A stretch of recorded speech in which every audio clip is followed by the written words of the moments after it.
Happy 4th of July. I just want to tell you guys about my dinner that I'm going to have today. If you know anything about being in the southern states, we love fried green tomatoes. Now, I don't know why everybody else have their story why they fry green tomatoes, but I will tell you really quickly why I do.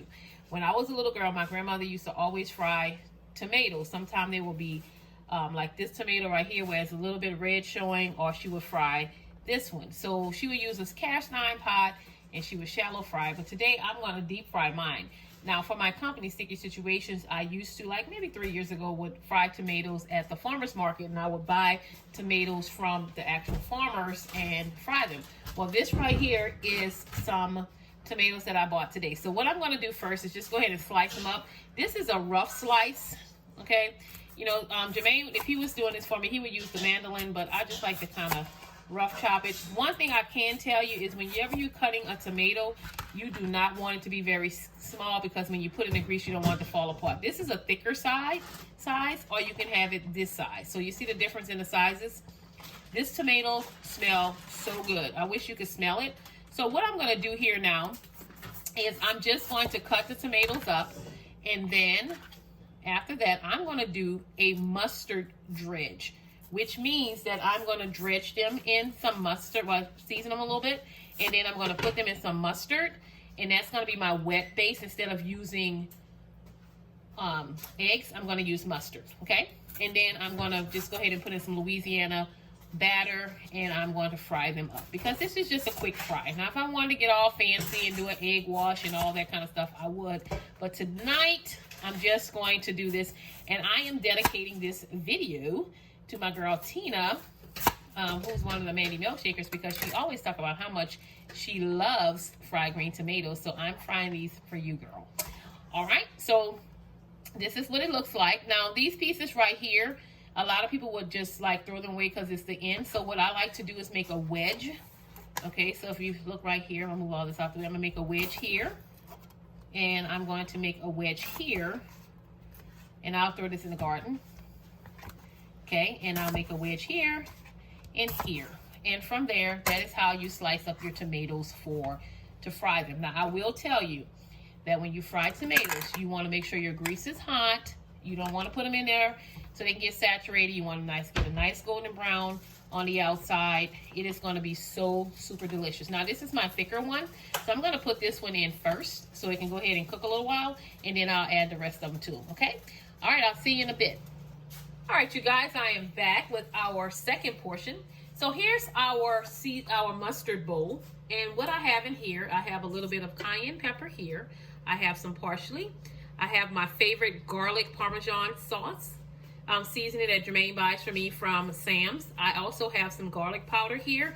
And I have a mixed pepper. It's red pepper, black pepper mixed together. So what I'm going to do is take my favorite Piggy rubber spatula, and I'm going to mix this together. Now, some people at this point, if I had a beer, this would be a great time to add a beer to this. Just some beer to make it to loosen up the mustard a little bit. But I figured that the tomato has enough water in it that's going to make it like a nice coating. So remember, I told you I was going to use a thick tomato first. So what I'm going to do is just put it in here, and I'm just going to move it around.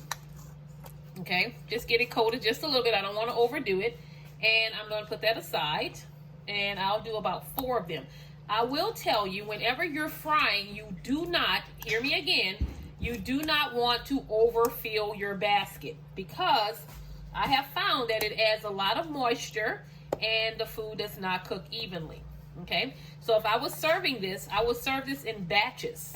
All right, and I would have people, I would say, okay, hot tomatoes out, and people would eat them like that. Okay, or I will have a bigger fryer. So I'm going to use my little home fryer here. So next I'm going to take my coating. This is a breading. This is what I'm using today. I'm going to use the Louisiana New Orleans style fish fry. It's a seasoned one with the lemon pepper in it. So I'm going to take this tomato and I'm just going to flip it. Now I could double dip. What I mean by double dip is I could take my tomato and put it back in the mustard dredge and have a really, really thick coating, but I'm not going for that tonight, okay? How many of you all ever made fried green tomatoes? I know you've seen the movie of fried green tomatoes. This is something that people usually cook on a Sunday after church. It's a good summer snack. It's very good on bunny bread with mustard or just mayo, a little salt and pepper, and you eat it like that. You could also put this with crab meat on top and the shrimp and crab meat chutney on top of it. You could use different type of sauces with it. Remoulade is the famous one. I'm going to probably use sriracha mayo on top of it as my dipping sauce. So from here, I always let my tomatoes rest in the batter while I am mustering the other ones. So when I get ready to put these in the oil, they will fry, and then my next batch will be waiting. You do not want to have a batch frying and then you're trying to start another batch, and what will happen is your grease will get too hot and it'll start burning. And if your grease begins to burn, then your tomatoes will come out this really, really dark brown, and it's gonna look like my arm color, which is a beautiful brown to me, but this is not for my tomatoes, okay? So I wanted a golden brown color, okay? So from here, I'm going to get ready to put them in the oil, and I'm gonna fry them up, and then I will let you see how they look at the end. Okay, so I'm going to continue doing what I was doing, and I'll see you in a minute. What I'm going to do now is go ahead on and begin to fry. I know I told you I was going to just show you when it's finished, but I want to tell you a few things. This, right here, this is how that tomato is going to look. I like to call her the queen of the South, okay? Because she is going to go in there first to let me know that my grease is ready to fry, okay? So we have several ways that we can tell if grease is ready to be fried. Of course, the temperature. Old school way, my grandma told me, and I learned this also, that if I put a wooden spoon in the grease and it begins to bubble around the spoon, then it's ready to go. So I'm about to go ahead and put the tomatoes in. Now remember, we do not want to crowd our basket. Why not? Because we want everybody to have a fair share in this bath, okay? So I see I have something that's overlapping here. Let me move this back just a little bit. All right, so I'm gonna go with 3, and I'm gonna drop it down.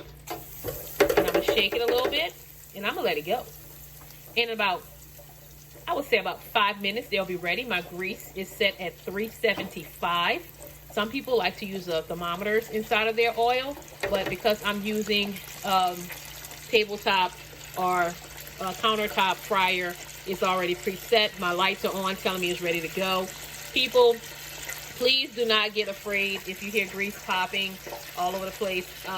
Just kind of shake. If your oil is getting out of hand, there is a lid that goes on top of it that you can smother it. Never put water in grease, okay? Never do that.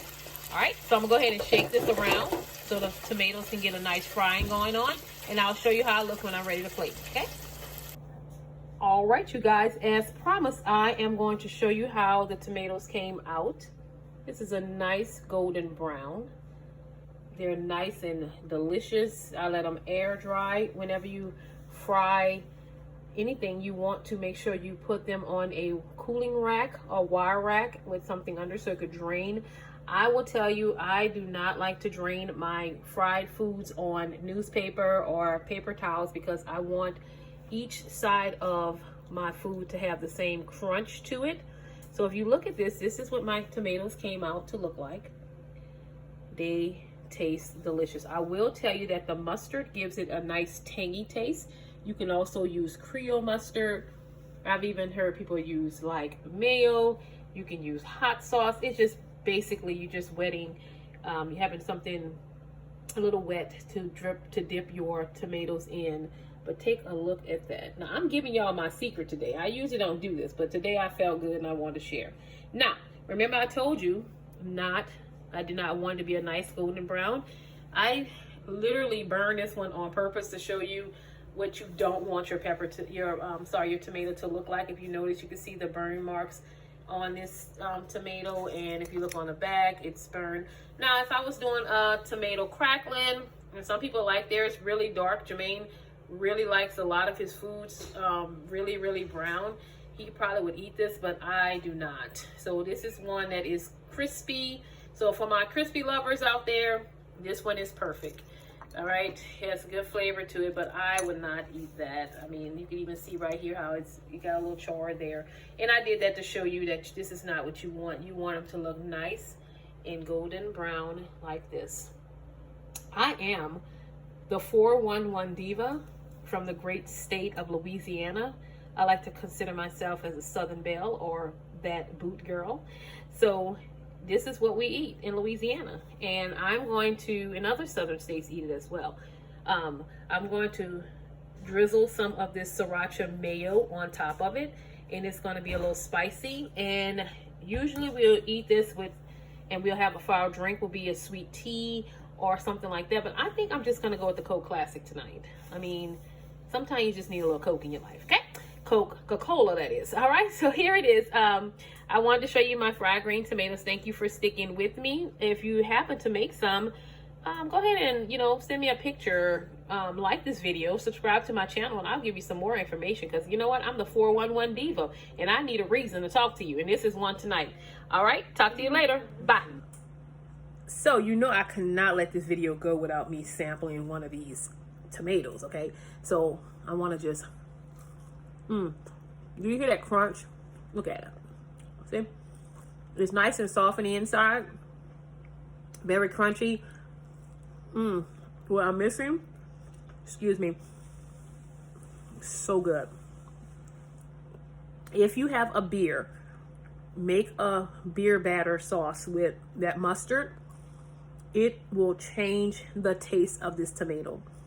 It tastes like a hamburger in your mouth, but then it doesn't. It's like so good. So this is a fried green tomato by me, and it's good.